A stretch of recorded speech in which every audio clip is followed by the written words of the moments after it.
you're experiencing an installation loop with Minecraft, follow these steps to resolve the issue. This guide will help you troubleshoot and unlock your installation. Step 1. Check system requirements. Ensure that your computer meets the minimum system requirements for Minecraft. Check the official Minecraft website for the latest specifications. Step 2. Restart your computer. Sometimes, a simple restart can resolve installation issues. Close all applications and restart your computer to clear any temporary glitches. Step 3. Update Java. Make sure you have the latest version of Java installed, as Minecraft relies on it. Visit the official Java website to download and install the latest version. Step 4. Clear Minecraft cache.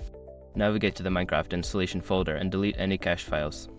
This can help remove corrupted files that may be causing the installation loop. Step 5. Reinstall Minecraft. If the previous steps do not work, uninstall Minecraft completely and then reinstall it. Make sure to download the latest version from the official Minecraft website.